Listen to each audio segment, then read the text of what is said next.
크리스천 헤럴드 애청자 여러분 안녕하십니까? 영혼의 쉼터 이 시간 진행의 정영철 인사드립니다.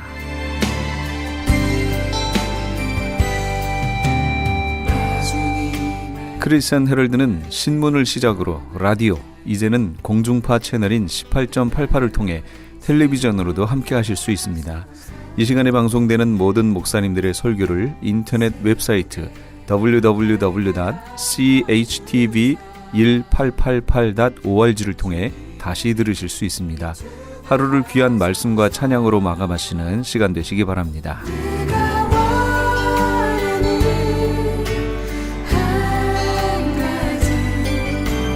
이 시간에는 먼저 감사한인교회 김영길 목사님께서 시편 1편 1절에서 6절까지의 말씀을 본문으로 우리가 밤낮으로 해야 할 일이란 제목의 하나님의 말씀 전해주시겠습니다.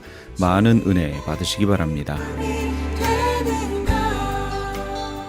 오늘 우리가 나눌 말씀의 제목은 우리가 밤낮으로 해야 할 일, 이런 제목입니다. 밤낮으로 해야 할 일. 어제 새벽 예배 후에 교육부 안수기도를 하는 중에 대학생 하나가 기도 제목이 무엇이냐고 제가 물었더니 이렇게 대답했습니다. 목사님, 저의 신앙생활은 너무 업 앤 다운이 심해요. 어떤 때는 은혜가 충만한데 어떤 때는 텅 비어 있는 것 같아요. 제가 일관성 있는 신앙생활을 할 수 있도록 기도해 주세요. 그래서 머리에 손을 얹고 기도하려다가 말고 좀 더 대화를 해야겠다 하는 생각이 들어서 대화를 이어갔습니다. 그때 저의 머릿속에 라디오의 주파수가 생각났습니다.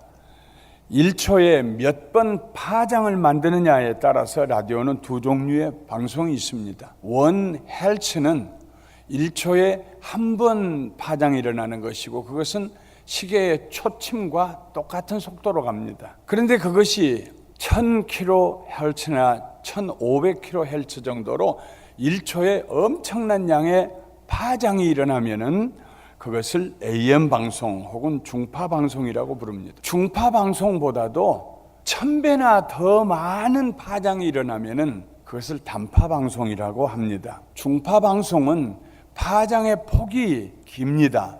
단파 방송은 파장의 폭이 아주 짧습니다. 1000분의 1로 좁혀집니다. 이 대학생의 신앙생활은 AM 중파 방송처럼 그 파장의 폭이 너무나 넓었습니다. 그래서 대학부에서 어디 리트릿을 가거나 그러면 은혜가 충만했다가 그 다음에 아무것도 하지 않냐고 받았던 은혜를 까먹기 시작하면 밑으로 내려갔습니다. 이렇게 파장이 천천히 길게 가니까 아주 뜨거웠던 때도 있고 아주 차가웠던 때도 있어서 그 불균형, 신앙에 올라가고 내려감, 부침으로 인하여서 고민하고 있다는 말이었습니다. 저는 그 학생에게 이렇게 설명해 주었습니다. 일관성 있는 신앙생활을 하는 길은 하나밖에 없어요. 자주 기도하세요. 기도하는 횟수가 늘어지면 어떤 때는 좋고 어떤 때는 나쁩니다. 자주 성경 읽으세요. 그리고 자주 그 말씀을 묵상하세요. 기도하기와 성경 읽기를 자주 하면 마치 숏웨이브 단파 방송처럼 지금 가지고 있는 그런 느낌이 사라질 것이고 멀리서 보면은 그건 파장이 아니라 일직선처럼 느껴질 것입니다. 일관성 있는 신앙생활을 할 수 있을 것입니다 하고 권면하고 기도해 주었습니다. 옛날 우리가 어렸을 때 부흥회가 열리면 온 교회가 들썩했습니다. 벌써 부흥회 열리기 한 달 전부터 기대감이 상승이 되고 강사 목사님이 오셔서 월요일 저녁부터 토요일 새벽까지 18번을 설교하시면은 적어도 6개월 동안 온 교회의 영적인 온도가 올라가서 훈훈했습니다. 새벽 기도에 나오는 숫자도 현저하게 많아졌습니다. 전도의 열정도 뜨거워졌습니다. 그런데 6개월 정도가 지나면 다시 온도가 내려가기 시작합니다. 1년이 지나면 교회에 냉기가 돕니다. 목사님이 말씀하십니다. 부흥해야 될 때가 된 것 같아요. 그래서 교회마다 1년에 한 번씩은 심령대 부흥회를 개최했습니다. 신앙생활에는 규칙이 필요합니다. 물론 규칙 그 자체가 신앙생활은 아닙니다. 내가 규칙에 따라 규칙대로 신앙생활을 하면 구원을 얻으리라 이런 얘기가 아닙니다. 구원은 오직 주 예수 그리스도를 믿음으로 얻게 됩니다. 그러나 우리의 신앙생활에 일관성이 있어서 항상 깨어 있으려면은, 항상 근신하여 깨어 있으려면은 마치 전파가 꾸준히 작은 파장들이 흘러가는 것처럼 우리 신앙생활에 일정한 규칙이 있어야 합니다. 성경에 보면 그런 규칙들이 기록되어 있습니다. 하나님께서 이스라엘 백성들에게 1년에 3가지 절기를 지키라고 명령하셨습니다. 애굽에서 이스라엘 백성들을 구원해내신 하나님의 은혜를 기억하도록 유월절을 지키라고 말씀하셨습니다. 그래서 모든 이스라엘 백성들은 유월절이 되면 예루살렘으로 다 모여서 그 절기를 지켰습니다. 또 하나님의 공급하시는 은혜를 기억하도록 농사를 짓고 그 해에 첫 추수를 한 후에 우리로 말하면 추수감사절과 같은 77절을 지키라고 했습니다. 또 광야에서 이스라엘 백성들을 40년 동안 먹이시고 지키시고 돌보아 주시고 보호해 주셨던 은혜를 기억하도록 일주일 동안 풀과 나무 이파리로 마당에 움막을 짓고 아버지와 아들들이 그 움막 속에 들어가서 하나님께서 광야 40년 동안 우리 조상들에게 어떤 은혜를 베푸셨는지를 이야기해 주며 거기서 잠자는 초막절을 지키게 했습니다. 그렇게 3가지 절기를 지킴으로써 하나님과 이스라엘의 관계, 즉 나는 너희 하나님이 되고 너희는 내 백성이 되리라 하시던 하나님과의 관계를 항상 기억하고 잘 유지할 수가 있었습니다. 이스라엘 백성들이 하나님을 떠나고 우상을 숭배했을 때에는 언제나 3가지 절기들을 등한히 여겼습니다. 지키지 않았습니다. 잊어버렸습니다. 그러다가 회개하고 다시 돌아올 때는 반드시 이 3가지 절기들을 회복하고 다시 지키기 시작했습니다. 대표적인 예가 요시야 왕 때입니다. 요시야는 주전 640년부터 609년까지 남한국 유다를 다스렸던 왕입니다. 8살에 즉위해가지고 다스린 지 18년째 되었을 때에 예루살렘 성전을 허술하게 내팽개쳐 두었던 그 성전을 다시 수축하고 개축하고 그 성전을 다시 돌보다가 책을 하나 발견했습니다. 제사장들이. 그것은 모세의 율법책입니다. 오늘날 우리가 얘기하는 모세의 오경, 창세기, 출애굽기, 레위기, 민수기, 신명기 같은 그 두루마기 책들을 발견했습니다. 제사장이 요시야 왕에게 가져온 그 책을 왕이 서기관을 시켜서 읽게 하다가 자기 옷을 찢었습니다. 그 말씀에 비추어 보면 자기 조상들이 지은 죄가 너무나 컸기 때문입니다. 하나님의 은혜를 잊어버리고 하나님 섬기는 걸 잊어버리고 우상을 숭배해 온 자기 조상들.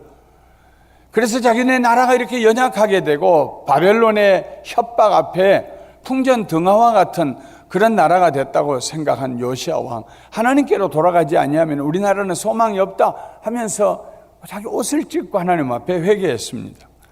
그는 율법책에 기록한 대로 온 국민을 예루살렘으로 불러 모았습니다. 거대한 유월절을 지켰습니다. 수만 마리의 소와 염소와 양들을 잡았습니다. 유월절을 지킨 후에는 일주일 동안 누룩 없는 떡만 먹는 무교절도 지켰습니다. 성경은 그때의 일을 이렇게 기록하고 있습니다. 그때 모인 이스라엘 자손이 유월절을 지키고 연하여 계속하여 무교절을 7일 동안 지켰으니 선지자 사무엘 이후로 이스라엘 가운데서 유월절을 이같이 지키지 못하였고 이스라엘 10왕들도 요시야가 제사장들과 레위 사람들과 모인 온 유다와 이스라엘 무리와 예루살렘 거민과 함께 지킨 것처럼 그렇게는 유월절을 지키지 못하였더라 하고 기록하고 있습니다. 그때는 이미 북왕국 이스라엘이 멸망했을 때입니다. 그래서 북왕국에 있는 이스라엘 사람들도 남왕국 예루살렘에 와서 함께 유월절을 지켰습니다. 물론 솔로몬 사무엘 선지자 이후에 다윗 왕도 유월절을 지켰고 히스기야 왕도 유월절을 지켰습니다. 다른 왕들도 가끔 유월절을 지켰습니다. 그러나 요시야 왕처럼 온전하게 전 국민이 유월절을 지키기 위해 예루살렘에 모였던 일은 사무엘 선지자 이래로 처음이었다는 말입니다. 사무엘 선지자 이래로 요시야 왕이 이 유월절을 지킬 때까지 간격이 자그마치 500년이 넘습니다. 그 500년 동안 이스라엘 백성들은 하나님에게서 점점 멀리 떨어져 나갔다가 재앙이 임하면 또 잠깐 회개하고 돌아오는 것 같았다가 다시 멀리 떠나고 그랬다는 말씀입니다. 만일 이스라엘 백성들이 온전한 마음으로 그리고 주기적으로 규칙적으로 하나님께서 명령하신 그 세 가지 절기만 잘 지켰더라도 그들이 그렇게 멀리 하나님을 떠나지 않았을 것이고 우상을 숭배하지 않았을 것입니다. 이스라엘 백성들에게는 절기뿐만 아니라 기도의 규칙이 있었습니다. 하루에 3번, 오전 9시, 낮 12시, 그리고 오후 3시에 기도하는 규칙이 있었습니다. 오후 3시는 이스라엘의 시간으로 9시입니다. 이스라엘은 저녁 6시부터 1시, 2시를 세고 아침 6시가 되면 해 뜬 때가 되면 다시 1시, 2시를 셉니다. 베드로와 요한은 제9시 기도 시간에 성전에 올라가다가 나면서부터 일어나 본 적이 없던 사람을 고쳐주었습니다. 백부장 고넬료는 제9시 기도를 드리다가 천사의 방문을 받고 베드로를 초청해서 복음을 듣고 성령으로 세례를 받고 그리고 물로 세례를 받습니다.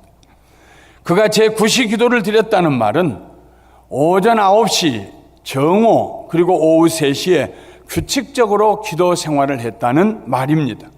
자기 수하에 100명의 직업군인을 거느리고 있는 로마의 백부장은 한가한 사람이 아닙니다.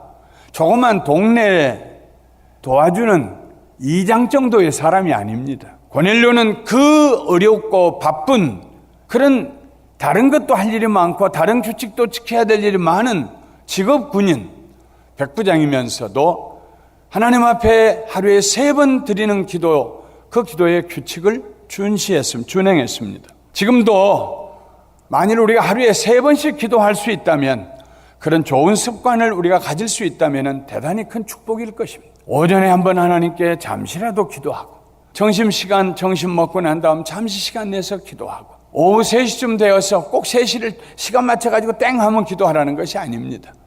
적어도 그 시간을 전후해서 한 번 더 기도하고 물론 아침에 일어나면 기도하고 저녁에 누울 때 기도하고 3번 아니라 한 5번 정도 하루에 기도한다면 아마 대단히 우리의 영이 풍성해지고 생기가 넘치게 될 것입니다. 우리의 기도 가운데 신앙이 지속성을 유지하게 될 것입니다.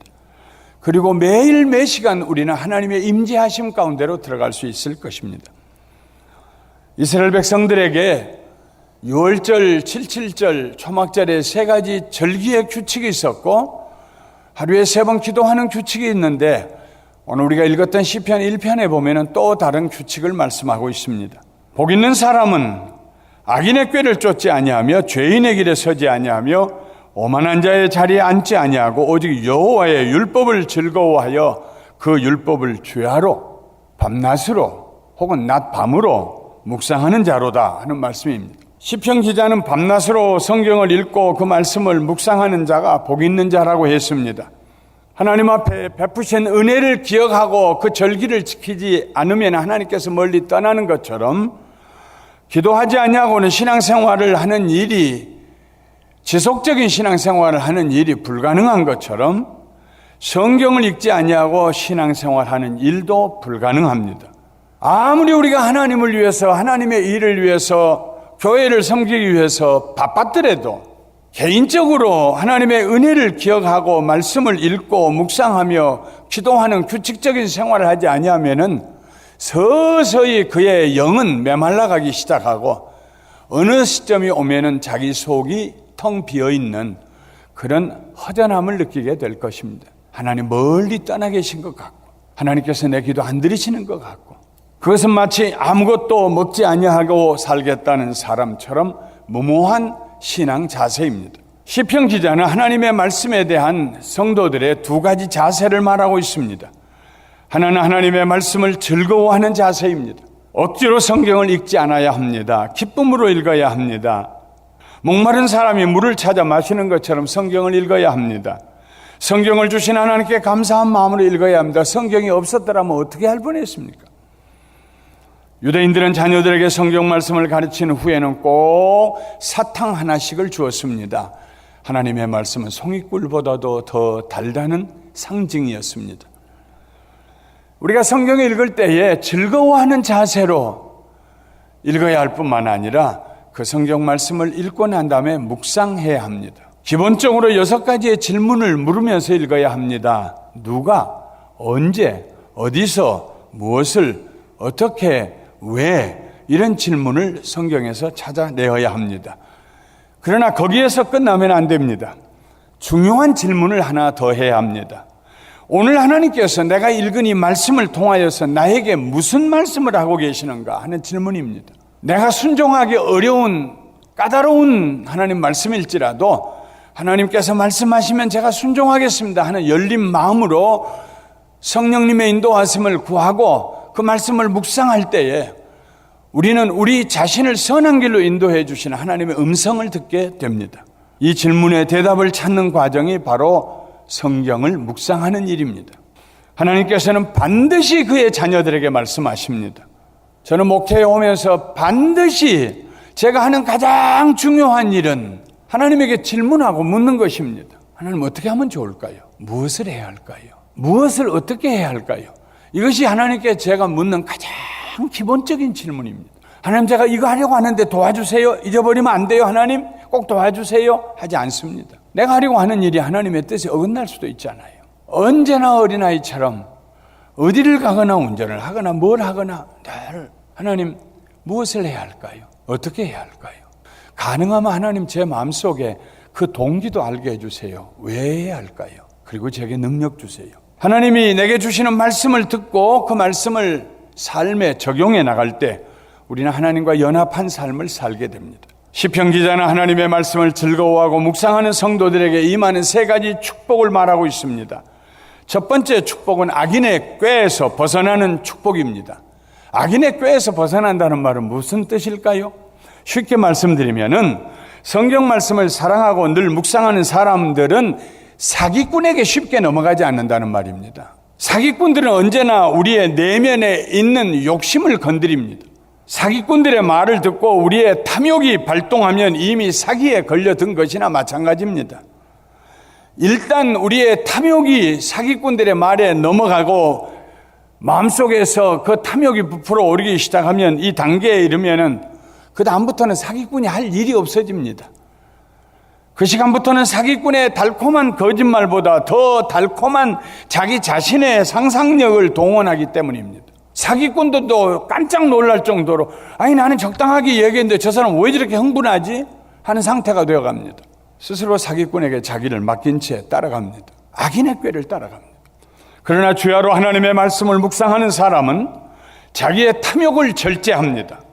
불의한 일을 구별해냅니다. 아무리 그 일이 좋게 보일지라도 그 일이 정직하지 아니하고 남에게 손해를 끼치는 일이고 하나님 앞에 바르지 않은 일이라고 하면은 뒤도 돌아보지 아니하고 예수 그리스도의 십자가를 보는 자세입니다. 하나님의 말씀 늘 묵상하는 사람은 이런 축복을 받습니다. 왜냐하면 하나님의 말씀이 진리이기 때문입니다. 하나님의 말씀은 마치 반듯한 잣대와 같아서 자기 내면의 세계에 있는 구부러진 생각들을 드러냅니다. 하나님의 말씀은 마치 건축가의 손에 들려있는 다림줄과 같습니다. 다림줄이라는 것은 우리 한국 사람들 추라고 합니다마는 건축가들이 1층, 2층, 3층을 지을 때에 이 건축이 반듯하게 벽이 올라가는가 하는 것을 알아보기 위해서 이렇게 줄을 내리는 것을 말합니다. 하나님의 말씀은 우리의 마음속에 다림줄, 아모스에 기록된 플럼 라인입니다. 하나님의 말씀을 가까이 하지 않는 사람은 구부러져도 구부러진 줄 몰라요. 하나님의 말씀을 주야로 읽고 묵상하는 사람은 그래서 쉽게 실수하지 않습니다. 악인의 꾀에 넘어가지 않습니다. 하나님의 말씀이 우리의 생각과 정서와 의지의 안전장치를 만들어주기 때문입니다. 낮과 밤 할 것 없이 하나님의 말씀을 읽고 묵상하는 사람에게 임하는 두 번째 축복은 죄인의 길에 서지 않는 것입니다. 죄인의 길에 서지 않는다는 말은 죄를 범하지 않는다는 말입니다. 죄인들이 서 있는 자리에 함께 서 있지 않습니다. 죄는 관역을 향하여 날아가던 화살이 관역과 다른 방향으로 빗나가는 상태를 말합니다. 하나님의 영광을 위하여 창조된 인간이 마치 짐승처럼 살아갑니다. 신문을 읽다 보면 이게 사람이야 짐승이지 하는 경우를 우리가 자주 읽습니다. 그게 죄입니다. 죄를 범하는 사람은 그렇기 때문에 항상 누추한 삶을 살아갑니다. 부끄러운 삶을 살아갑니다. 수치스러운 삶을 살아갑니다. 지난번 올림픽 양궁 경기에서 한국 선수들이 금메달을 휩쓸었습니다. 이번에는 저도 관심을 가지고 좀 보았습니다. 양궁 경기라는 게 뭘까? 요즘은 점점 발달해서 카메라가 반원을 그리면서 앞에서 그 선수의 모습을 180도로 찍어주고 화살이 날아가는 모습을 찍어주고 관역 가운데에 카메라가 있어가지고 화살이 날아오는 장면을 찍어주고 그래서 우리가 볼 수 없는 것을 자세히 보게 해줍니다. 양궁 경기는 70m 떨어진 곳에서 화살을 쏘아 지름 6.1cm의 중심원을 맞추면 10점 만점이 되는 경기입니다. 지름 6.1cm면 주먹만 한 것입니다. 70m이면 시내버스 7대를 세워놓은 길이입니다. 야외에서 경기를 하기 때문에 바람의 영향도 감안해야 합니다. 거리가 멀기 때문에 화살이 똑바로 날아가지 아니하고 포물선을 그리면서 날아갑니다. 그와 같은 환경에서 겨우 주먹만한 그곳을 맞추는, 얼마나 연습했으면 저렇게 할 수 있을까? 신기에 가깝다 하는 말을 자꾸 기사에 써서 이해할 수 없었는데 이번에는 보면서 저건 정말 인간이 할 수 있는 경지를 넘어선 것 같다. 그 70m가 떨어진 곳에서 어떻게 주먹만한 데를 맞추느냐. 인생을 살아가면서 죄인의 길에 서지 않는 것도 마치 양궁 경기에서 만점짜리 주먹만한 관역을 맞추는 것만큼이나 어려운 일입니다. 죄를 범하지 않은 사람이 누가 있어요? 아무리 양심적으로 살아도 자기 양심 자체가 비틀어져 있기 때문에 아무도 그 관역을 맞추지 못합니다. 그러나 우리가 예수님을 믿고 거듭나고 성령님이 우리와 함께 하시며 주야로 하나님의 말씀을 묵상하며 살면 우리는 죄의 길이 어떤 길인지를 구별해냅니다. 그리고 그 길을 벗어날 수 있는 영적 능력을 얻게 됩니다. 그리하여 요셉이 보디발의 아내에게 말했던 것처럼 내가 어떻게 감히 이런 짓을 하여 하나님께 범죄할 수 있겠습니까? 하고 말할 수 있게 됩니다. 하나님의 말씀이 우리의 영혼으로 하여금 죄와 죄의 유혹에 대하여 민감하게 반응하게 해줍니다. 하나님의 말씀이 우리로 하여금 거룩한 삶을 살도록 인도해 주십니다. 그 말씀이 우리 발 앞을 비추는 밝은 등불이 되어서 바른 길로 의로운 길로 우리를 인도해 주시기 때문입니다. 주야로 하나님의 말씀을 즐거워하고 묵상하는 사람에게 임하는 세 번째 축복은 오만한 자의 자리에 앉지 않는 축복입니다. 오만한 자는 스스로 의롭다고 생각하며 다른 사람들을 폄하하고 멸시하는 사람입니다. 하나님의 말씀을 멀리하는 사람, 하나님을 조롱하는 사람입니다. 마음으로 하나님은 없다고 생각하는 교만한 사람입니다. 악을 행하면서도 자기에게는 심판이 없을 것이라고, 누가 나를 심판하느냐고, 난 깨끗하다고 큰 소리치는 사람입니다. 시편 기자는 하나님의 말씀을 멀리하는 사람들이 빠져들어가는 영적인 깊은 구덩이에 대해서 말하고 있습니다. 하나님의 말씀을 멀리하는 사람은 1단계로 악인의 꾀에 따라갑니다. 악인의 꾀를 따라갈 때만 해도 하와를 원망했던 아담처럼 다른 사람 때문이라고 핑계를 댈 수가 있습니다. 그러다가 자기 자신이 스스로 죄인의 길에서는 두 번째 단계에 접어듭니다. 이제는 변명할 길도 없습니다. 마지막 단계는 오만한 자의 자리에 앉는 단계입니다. 하나님 없이도 얼마든지 내 인생 내 마음대로 살 수 있다고 생각합니다. 그리하여 그 인생은 돌이킬 수 없는 파멸의 길로 들어서게 됩니다. 그러나 하나님의 말씀을 주야로 묵상하는 사람은 이 세 가지 저주스러운 길에서 벗어납니다. 악인의 꾀를 구별해내고 죄인의 길을 멀리하며 오만한 자의 자리를 피합니다.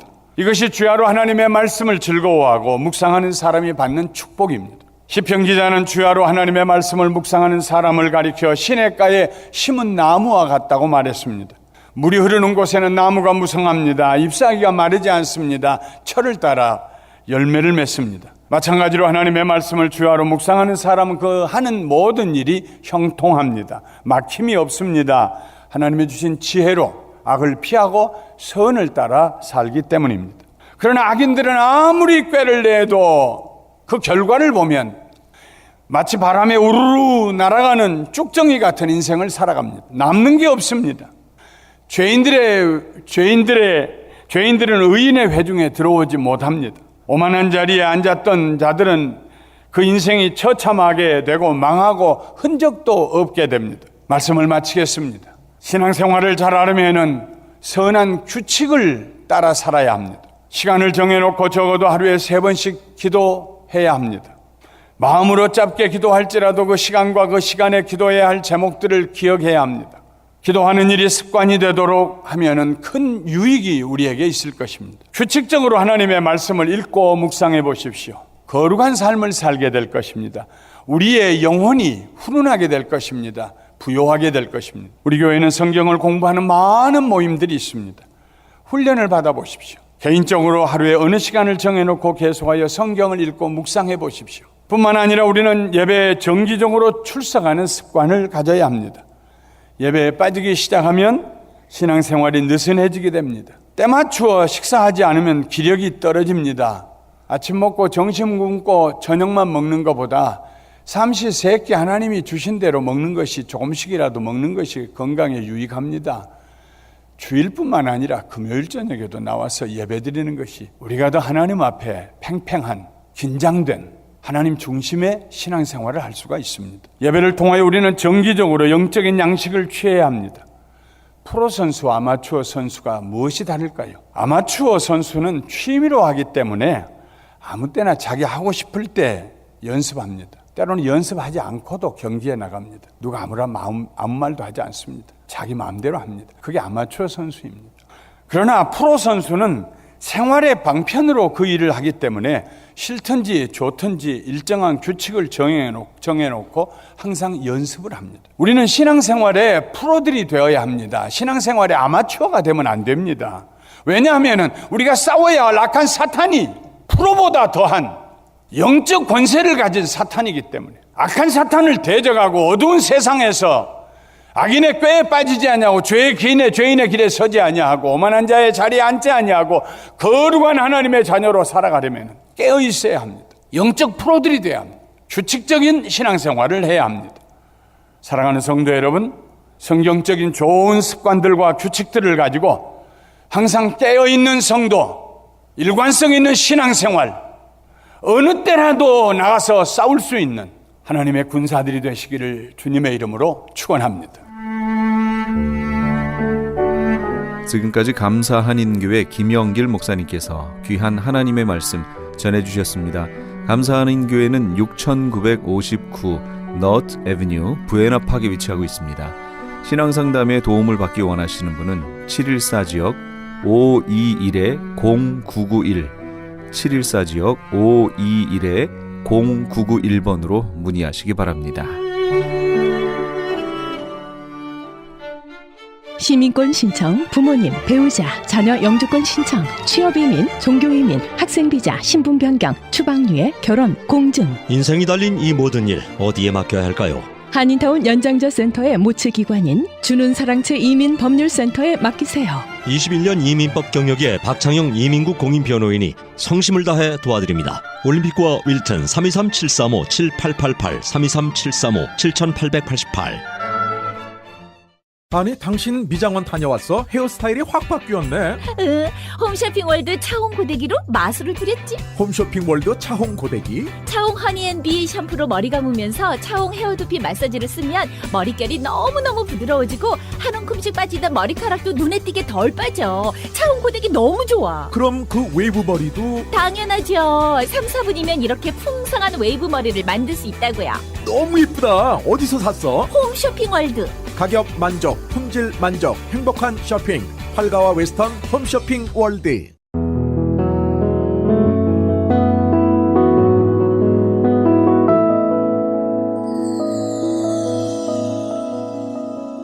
지금 여러분께서는 AM 1650과 인터넷을 통해 미 전역과 전 세계로 방송되는 크리스찬 헤럴드의 영혼의 쉼터 함께하고 계십니다.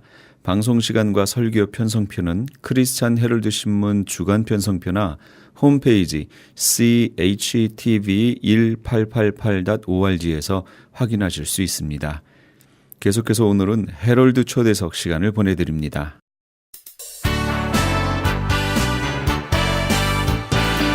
헤럴드 초대석.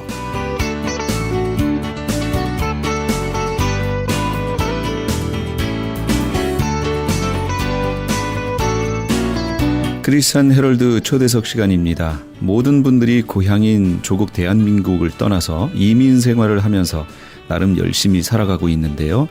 자녀들도 커나가고 있고 경제적인 부분도 어느 정도 해결돼 나가면서 최선을 다해 살고는 있지만 어느 순간 우리에게 찾아온 마음의 갈등들이 있지요. 가족 간의 갈등, 직장에서의 갈등, 경제적인 갈등, 이런 것들이 우리를 괴롭게 하고 외롭게 할 때가 있습니다.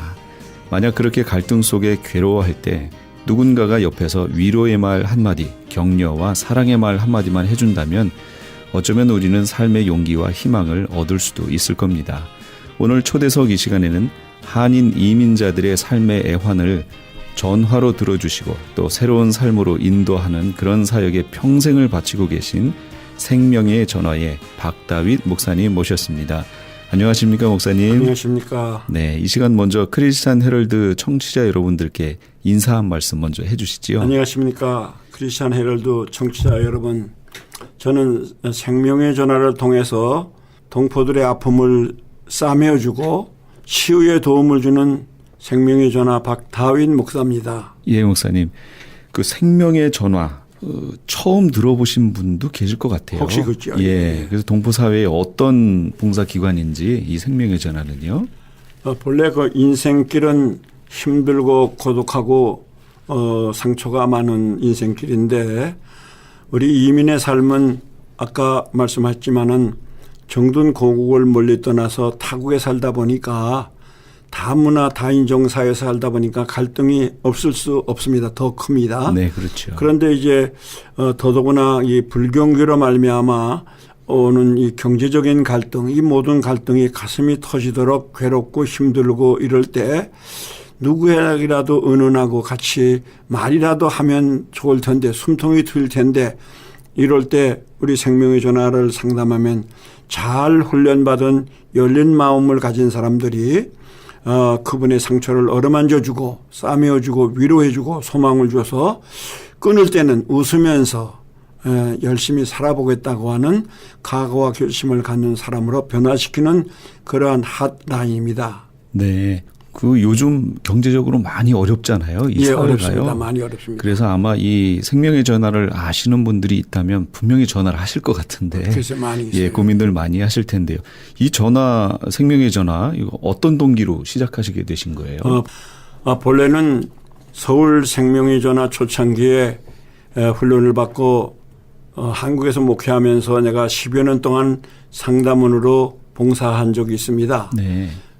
그런데 내가 지금으로부터 한 31년 전에 미국에 두 번째 왔다가 친구 교회 혹은 또 이웃 교회 집회하면서 뉴욕까지 갔는데 뉴저지에 있는 신소련 교회에 설교했더니 그 교회에서 모시겠다고 그래서 제가 한국에 있는 교회는 편지로 사임을 하고 그 교회를 부임을 했습니다. 그 교회에서 영주권 해주고 또 그다음에 가족 초청을 빨리 해주겠다고 했는데 부임하고 나서 영주권 신청이 지연되더라고요. 이상하게. 네. 그리고 또 뉴저지에 오래 사는 사람들이니까 미국 문화에 젖어가지고 조금 좀 이렇게 그래서 저하고 이제 말이 좀 어긋나더라고요. 그래서 제가 불법 체류자가 됐습니다. 불법 체류자로 그때 48살이었는데 네.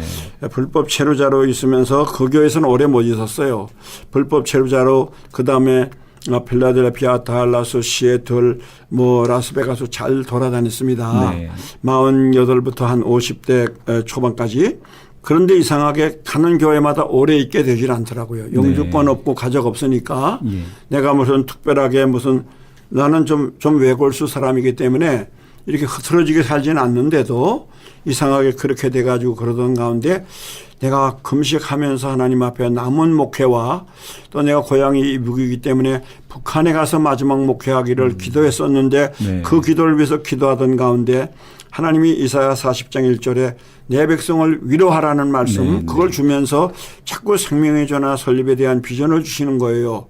내가 가족 없이 자식들 없이 자녀들 말이야 연필 하나 제대로 깎아주지 못하고 공부할 동안에 내가 머리 한 번 쓰다듬어 주지 못하고 이렇게 살아가는 이러한 막막한 삶을 살아왔기 때문에 네. 이런 사람들이 우리 주위에 많지 않습니까? 네, 그렇죠. 가족과 떨어져서 또 여러 가지 상황으로. 그래서 이런 사람들을 위로하라. 생명의 전화가 이런 사람들에게 필요하니까 위로하다. 그러면서 생명의 전화 설립에 비전을 주는데 그때까지 가족도 안 왔지요. 영주권도 해결이 안 됐으니까 그냥 차일피일 하다가 지금으로부터 9년 전에 네.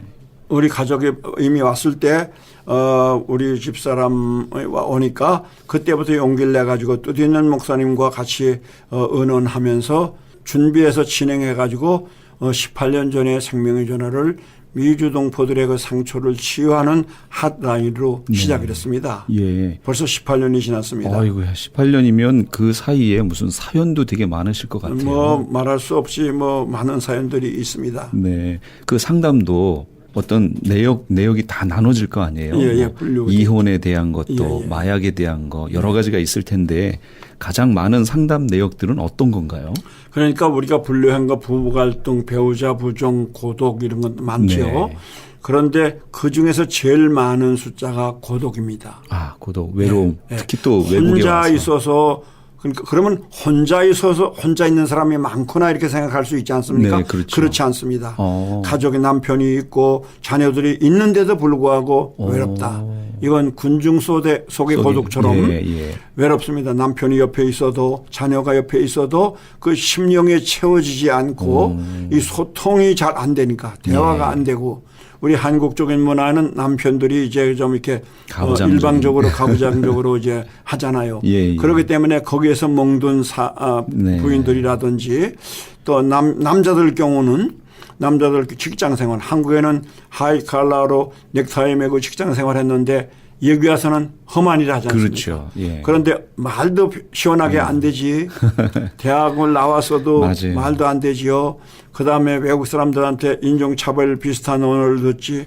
그러니까 얼마나 스트레스 받습니까? 그렇죠. 그런 것들을 호소하면서 그런데도 가족에 돌아오면 따뜻하게 아내가 웃음으로 맞이하면서 당신 고생했다고 오늘 고생했습니다. 그리고 이제 이렇게 잘 위로하고 서로 이제 좀 어텐션을 잘하면 네. 나갈 때나 들어올 때나 어텐션 잘하고 잘 이렇게 소통이 되는 가정이면 별 문제 없는데 그렇죠. 닭 서보듯이 이렇게 나가든지 말든지 네.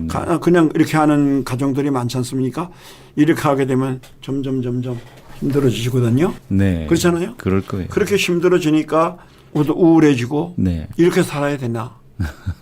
이런 사람들이 전화해서 맞아요. 하게 되면 남자들도 전화 통화되면 막 우는 사람이 있어요. 우실 것 같아요. 우는 사람이 있어요. 예. 그러면 얼마나 가슴이 아프면 우냐고 그러면 이제 야속하게 아내가 자기를 이해 못한다. 그리고 자녀들도 이해 못한다. 이렇게 하는 경우가 있습니다. 네. 예. 그 남자분들도 그러실 거고. 예. 그다음 또 아내분은 또 아내분 위치에서 더 또 많죠. 그러실 거고. 여자가 더 많지요. 더 많죠. 예. 그다음 또 자녀들은 또 자녀대로 또 그럴 것 같아요. 그렇죠. 그런데 우리는 참 이해할 수 없는 거지만은 한국에는 청소년 상담이 많아요. 맞아요. 예. 그리고 국민학생들도 전화해요. 국민학생들이 자기네 네, 요즘 여자 왕따 되고. 관계라든지 왕따 여자 관계라든지 예. 그런 것도 전화해요. 아유. 그리고 중고등학생들은 성문제에 대해서 전화 많이 한다고요. 그런데 미국에는 이상하게 청소년 상담이 약해요. 아, 그래요. 거의 약해요. 퍼센테이지가 아주 약합니다. 왜 그러냐 했더니 이 사람들은 이중언어권이 있기 때문에 그런지는 몰라도 우리하고는 잘 안 되고 2세 중심입니다. 우리가 말하지만. 네. 2세 중심이기 때문에 2세들이 그 자녀 교육을 위해서 왔다고 해서 정말 그렇게 일을 희생적으로 하지 않습니까? 네. 그래서 애들 키워서 뭐 희생적으로 했는데 애들 다 키워서 좋은 대학 나와가지고 좋은 배우자 만나고 갔는데 출가까지 했는데 1년에 전화 한 통 안 하는 자식들이 있습니다. 그렇죠. 예. 믿음으로 키우느라고 키웠는데도. 그러니까 손자를 보고 싶어서 눈에 정말 물집이 날 정도인데. 맞아요. 예? 그런데 야, 좀 애 좀 보여주라 그러면 바쁜데 전화했다고. 그렇죠. 아들 녀석은 툭툭거리지 며느리라는 사람은 쌀쌀맞게 그러지. 맞아요. 사는 재미가 없다는 거예요. 네. 그런 사람들이 우리한테 전화해서 그러면 우리가 믿음 가진 사람들이니까 그분들의 상처를 싸매어주면서 어루만져주고 위로해주면 정말 때로는 같이 울어요. 울 수밖에 없는 상황이에요. 그렇죠. 예. 그러면 그 상담 봉사해 주시는 분들이 너무 중요할 것 같아요. 예. 이분들이 그분들의 애환이나 이런 걸 다 이해하시고 같이 울어줘야 되잖아요. 그렇죠. 그러니까. 말씀에 있는 것처럼 우는 자들과 함께 울어주라. 울어야지. 그렇죠. 그걸 이해하고 그분들의 이제 마음을 받아주실 수 있는 그런 분이라면 이거 어떻게 교육해야 그런 분들이 나오는 건가요? 우리가 그 매해 한 번씩 교육을 해요. 네. 이번에 9월 13일부터 네. 매주 화요일, 목요일 해가지고 10월 27일까지 이렇게 그 전문 강사님들 여기 그 LA의 오피스를 가지고 있는 상담 심리학 박사, 임상 심리학 박사 이런 분들을 모시고 이제 강의를 하는데 네. 우울증에서 벗어나게 돕는 상담 기법이라든지 네.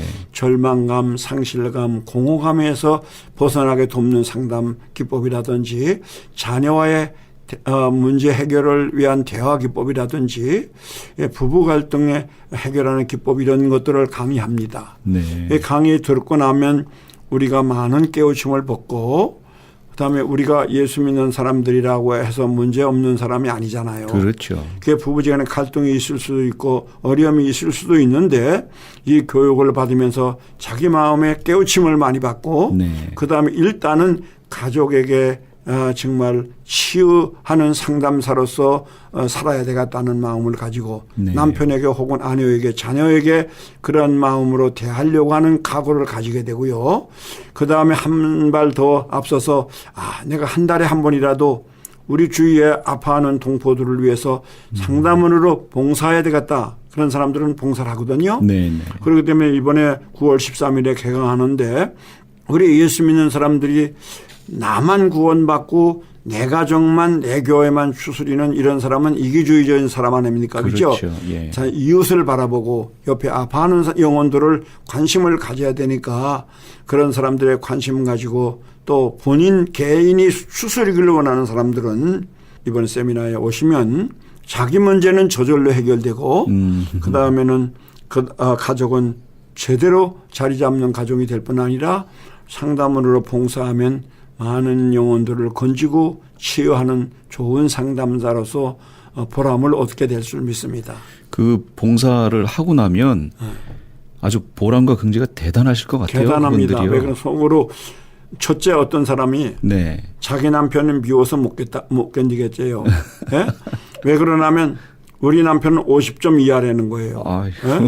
그러니까 낙서점이라는 거예요. 예. 그렇게 해가지고 상담원이 됐다고요. 말도 안 하고 그 말은 안 했죠. 예. 그리고 교육을 받고 상담원이 돼서 상담하다 보니까 우리는 문제 있는 전화만 하잖아요. 그렇죠. 그러니까 이제 남편이 때리고 남편이 마약하고 도박하고 이러는 사람들이 전화 와서 하는데 상담을 하면서 그분 치유에 도움을 주다 보니까 나중에 생각에 우리 남편은 B도 안 되는 줄 알고 C 마이너스인 줄 알았는데 지금 보니까 A 제로는 되는 거죠. A는 되는 거야. A는. 예?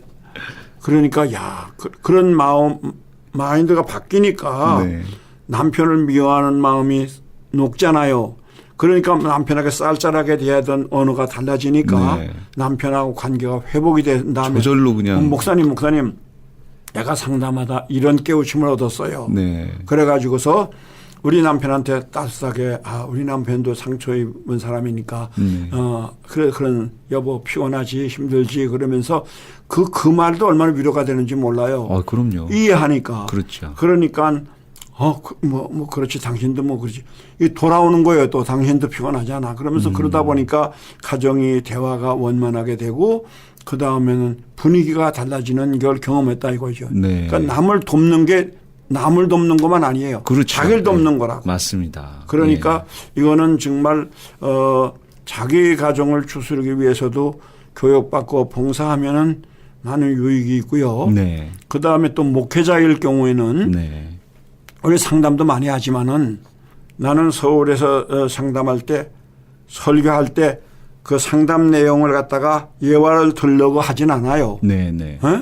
설교하는데 설교하다 보면 그때 상담했던 게 요거야 매치된단 말이에요. 이렇게 매치되는 그렇죠. 게 딱 떠오른단 말입니다. 예. 그러면 간단하게 예. 내가 또 생명의자나 상담원으로 봉사하는 줄 아니까 네. 내가 상담하던 가운데 이런 케이스들이 있었다. 그러면서 얘기하면 그 비슷한 케이스를 겪는 우리 성도들이 있을 거란 말입니다. 많죠. 그렇게 되면 아주 그 양반들이 은혜 받고 아주 생동감 있게 느낀단 말이에요. 책에서 보고 예와 드는 거하고는 다르잖아요. 그럼요. 다르겠죠. 그러니까 많은 실제적인 은혜가 거. 되기도 하고 목회에 도움이 되기도 해요. 네. 아까 말씀하셨던 것처럼 벌써 18년째 되신 거잖아요. 18년인데 20기예요. 상담원 들어올 때. 상담원 훈련 세미나가 요번에 지금 또 9월 13일부터 10월 27일까지 이제 있는데 이게 20기예요, 벌써. 예. 그러면 어떤 분들은 이런 분들 계실 것 같아요. 나는 상담 봉사원으로는 잘 모르겠고 훈련은 받고 싶고 하는 분도 계실 것 같아요. 예, 그런 분들 오시면 돼요. 괜찮지요? 예. 그냥 그런 분들 오셔서 교육받고 그걸 가지고 이제 가정에 돌아가서 남편에게 자녀에게 혹은 아내에게 자녀들에게 하라고 그러고요. 네. 또 구역장일 경우 네네. 구역장일 경우 구역 식구들에게 말입니다. 요즘 전화 많이 오는 거 있는데요. 네네. 시카고에서 오는 어떤 자매님은 남편이 마약을 해요. 어휴. 그래서 마약을 하는데 그래도 이 양반은 신앙이 있어서 남편을 추스리고 살라고 그러는데 시어머니가 며느리를 말려가지고 너 이러다가 죽는다. 그러니까 시어머니가요? 시어머니가 별거하라고 그래가지고 별거를 한 1년째 하고 있어요. 네. 별거하고 있는데 시어머니가 그 며느리를 생각해서 네. 근데 그 남편이 마약을 심하게 해요. 그래서 이빨 다 빠지고 뭐 난리예요. 젊은 사람이. 예. 그런 입장인데 얼마나 상처가 많아요. 이 교회 생활 열심히 하는데 이분이 저기 그 클클하고 답답해서 네. 중보기도 팀에 들어갔대요. 오. 자기 문제도 내놓고 기도해달라고 하려고 네네. 시카고의 큰 교회예요. 가니까 아이고 자매님 어서 오세요. 그러고서 이렇게 맞이해야 되잖아요. 교회들 네네. 아니까. 그렇죠. 예. 그래야 되는데 어떤 장로님 부인 되는 권사님이 자매님 당신 같은 처지에 여기서 왜 얼쩡거리냐고 자기 문제를 추스리지도 못하고 막 울면서 나왔다는 거야. 그런 상처 입는 사람들이 많아요. 여기 쇠에 들어가 가지고서 기도 제목을 내놨다가 네. 투박을 받은 사람들이 전화 온 경우도 있어요. LA 근방에 있는 큰 교회에서. 그러니까 우리 교회 지도자들이 구역 식구들이 아파하면은 집사님 그런 아픔이 있구나. 그러면서 아이고 참 내가 기도할게 그러면서 위로해주고 또 그다음에 상담을 하면서 그분이 그 상처를 이렇게 끄집어내서 이렇게 할 수 있는 역량이 있으면 다행이잖아요. 그죠? 그런데 그걸 못하고 상처만 주는 사람들이 많아요. 그러게요. 원래 교회가 그렇게 상처 있고 힘든 사람들이 모여서 다시 소망을 회복하는 그런 곳이잖아요. 그런데 이상하게 그렇게 되는 경우가 참 있어요. 안타깝습니다. 지도자들 때문에. 예. 뭐 목사님들의 언행에 이렇게 그냥 그 마음이 그냥 상하는 사람들은 할 수 없지 뭐. 대놓고 뭐라고 그래서 상처 입은 사람은 저 목사님이 문제지만은 그냥 괜히 그런 사람도 있잖아요. 네네. 그런데 우리가 참 교회에서는 치유를 위주로 해야지 예. 상처 주는 이러한 입장이라면 예. 문제가 정말이에요. 된다고 교회에서 생각해요. 말을 얼마나 조심해야 되는지 모르겠어요. 그렇죠. 그럼 그렇게 상처받은 분들이 전화를 해야 되는데 그분들이 언제 전화를 해야 되는 건가요? 우리는 365일 해요. 네. 근데 24시간은 못 해요. 우리 상담원들도 직장 생활하고 혹은 또 비즈니스 하고 네. 그러니까 네네. 그래서 우리가 365일 하지만은 매일 오후 7시부터 11시까지 한 파트 하고 11시에 교대해서 새벽 5시까지 해요. 7시에서 11시, 11시부터 새벽 5시까지. 새벽 5시까지. 이 두 파트로 합니다. 네. 이렇게 하는데 우리가 연중무휴로 이렇게 하고 있습니다. 그런데 남편과의 갈등이 있을 때 네. 남편이 그때는 퇴근해서 집에 있을 때가 아닙니까? 그렇죠. 그 남편이 옆에 있는데 남편이 속색인다고 말을 못 하잖아요. 네네. 그럴 때는 오후 3시 이후에 전화하면은 내가 있던지 상담원이 있어가지고 상담을 하는데 전화 받으면 내가 받을 때는 7시부터 상담하니까 그때 전화 주실 수 있겠냐고 이렇게 물어본다고요. 네. 그러면 7시는 못한다. 왜 그러면 우리 남편이 와 있어서 그러면 그때는 상담을 해요. 네. 3시부터라도. 네. 그래서 3시도 전화 꽤 오는 데가 있을 때가 있습니다. 네. 그 전화번호가 어떻게 되지요? 예. 우리 전화번호는 213-480-0691입니다. 네. 213-480-0691입니다. 06을 구원한다고 해서. 네, 213-480-0691. 예. 이 0691이라는 번호가 참 좋잖아요. 그렇죠. 그래서 저도 이 번호, 이메일 번호도 이 번호가 들어가 있고요. 그래서? 비밀번호, 아유, 큰일 나는데요. 비밀번호도 이 0691이라는 번호가 반드시 들어가 있는데요. 0691. 잊어버리지도 않는 번호예요. 이건 참 좋은 겁니다. 예. 예. 그래서 이 번호 꼭 기억하셔서 마음의 외로움이라든지 여러 가지 문제가 있으실 때 꼭 전화 주시고요. 오후 3시에는 특별히 또 상담을 하실 수 있다고 하니까 예. 이때 전화 주셔도 될 것 같아요. 그리고 이제 세미나에 관심 있는 분들도 그 네. 전화로 전화하시면 됩니다. 아, 세미나 접수하는 예, 것도요. 예. 네. 세미나에 관심이 있던지 그러면 그 전화로 하시면 우리가 잘 안내해 드릴 겁니다. 네. 세미나는 9월 13일부터요. 예. 10월 27일까지 예. 진행이 됩니다. 예. 이게 20기예요, 벌써요. 예. 시간이 정말 많이 갔어요. 금방 가버렸어요. 예. 우리 어려움을 겪고 계신 우리 동포들에게 한 말씀 해주신다면 어떤 말씀 예. 해주시겠어요? 우리 동포들이 미국에 살면서 얼마나 힘듭니까? 네. 여러분 혼자서 그 문제를 해결하려고 여러 방면으로 애를 쓰시지 않습니까?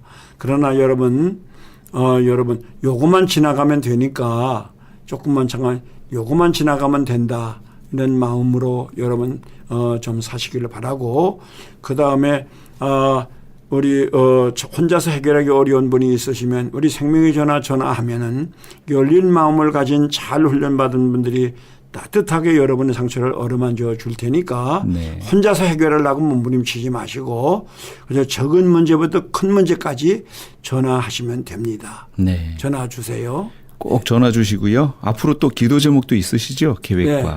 기도 제목은 우리가 아직까지 18년이 됐어도 조그만 공간에서 참 연락한 상황에서 있는데 하나님께서 우리 선교회관을 주신다면 생명의 전화 선교회관 주시면 사이버 상담도 하고 싶고 그다음에 자살자 유가족을 치유하는 상담도 하고 싶은 이러한 마음으로 준비하고 있습니다. 네. 그렇기 때문에 아직까지는 그런 여건이 안 돼서 못하고 있는데 하나님께서 빨리 그러한 여건을 주십사 하고 기도를 해 주시기를 부탁합니다.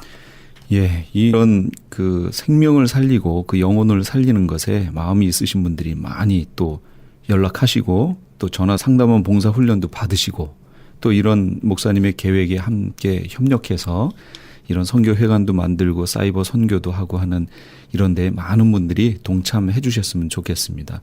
지금 생명의 전화 이 전화번호는요. 다시 한번 제가 말씀을 드릴게요.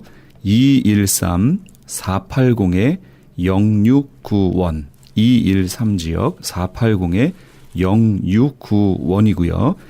상담 시간은 저녁 7시부터 새벽 5시까지입니다. 그런데 또 혹시 특별히 또 상담을 하기 원하시는 분들은 오후 3시 이후로 연락을 주시면 주셔서 말씀하시면 또 특별히 또 그렇게 상담을 해 주신다고 하니까 혼자 어려워하지 마시고요. 꼭 전화를 통해서 서로 위로받고 새 힘을 얻는 그런 시간이 됐으면 합니다. 또 제20기 상담 봉사원 훈련 세미나도 시작이 되는데요. 9월 13일부터 10월 27일까지 진행이 됩니다. 역시 전화번호는 같아요. 213-480-0691으로 연락을 주시면 이 세미나에 대한 자세한 안내를 받으실 수 있습니다. 예, 올해로 18주년 된 생명의 전화, 박다윈 목사님 모시고 함께 은혜를 나눴는데요. 목사님 감사합니다. 감사합니다. 불러주셔서. 혼자 힘들어하거나 고민하지 마시고 우리의 어려움을 함께 나눌 수 있는 이웃이 있다는 거 꼭 기억하시고요. 전화번호 다시 한번 말씀드릴게요. 213-480-0691 213지역 480-0691으로 전화하셔서 꼭 위로받으시고 새 힘을 얻으시는 우리 애청자 여러분 되시기 바랍니다. 크리스찬 헤럴드 초대석 여기서 마칩니다. 다음 주에 뵙겠습니다.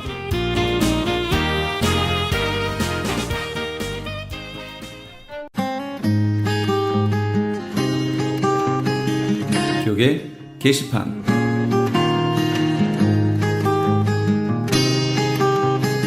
여수른 기독학교에서 9학년에서 12학년까지 고등학생을 모집합니다. 여술은 기독학교는 선교사 및 목회자 자녀를 대상으로 믿음과 지식, 암과 삶이 동일한 올바른 자녀를 양육하며 그들이 세상에 나갈 수 있도록 준비하는 것을 도와주며 더 나아가 하나님의 나라와 그 의를 위해 자신의 삶을 들을 수 있는 그리스도의 진정한 군사들을 길러내는 것을 목적으로 합니다. 지원 자격과 전형 방법 및 문의사항은 크리스찬 헤럴드 홈페이지 CHTV1888.org를 참조하시기 바랍니다. 정상용 목사가 담임으로 심우하고 있는 나성금난교회에서 제1기 시니어즈 블레싱 라이프 스쿨 참가자를 모집합니다. 본 스쿨은 9월 7일부터 12월 8일까지 14주 동안 매주 수요일과 목요일 오전 10시부터 2시 30분까지 진행되며 참가 대상은 60세 이상의 시니어들로 선교 여행을 가실 수 있는 분이어야 합니다. 소정의 등록비가 있으며 접수 마감은 8월 30일까지입니다. 좀 더 자세한 사항을 알기 원하시는 분들은 310-987-8111 김병호 목사에게 연락 주시기 바랍니다. 생명의 전화 상담 봉사로 사역하실 분들을 찾습니다. 힘든 이민 생활에 지쳐 슬픔과 외로움 속에 빠져 있는 분들에게 전화로 삶의 희망과 용기를 주실 분들을 모십니다. 생명의 전화에서는 오는 9월 제20기 상담 봉사원 훈련 세미나를 준비했습니다. 고통받는 이웃을 돕는 일에 참여를 원하시는 분들은 오는 9월 13일부터 10월 27일까지 매주 화요일과 목요일 저녁 7시부터 10시까지 진행되는 세미나에 참석하시기 바랍니다. 모집 인원은 선착순 30명이며 약간의 참가비가 있습니다. 자세한 내용은 생명의 전화 213-480-0691 213-480-0691으로 문의하시기 바랍니다. LA 한인타운에 있는 프레이즈 교회에서 매주 주일 오후 2시와 매주 금요일 오후 7시에 요한계시록 2차 강해가 10월 말까지 진행됩니다. 이방 교회와 대체 신앙으로 인해 가려진 이스라엘과는 어떤 관계가 있는가? 우리가 왜 이스라엘을 알아야 하는가? 이스라엘을 통해 약속하신 하나님의 시간표는 어떻게 되는가 등 말세를 사는 우리들이 지켜보고 준비해야 하는 것들이 무엇이있는지를 함께 고민하고 나눠보는 시간이 될 것입니다. 요한계시록 강의를 듣기 원하시는 성도님들은 21668 웨스트 피코 블루바드 피코와 캔무어가 만나는 곳에 있는 프레이즈 교회로 오시거나 전화 213-700-9833으로 문의하시기 바랍니다.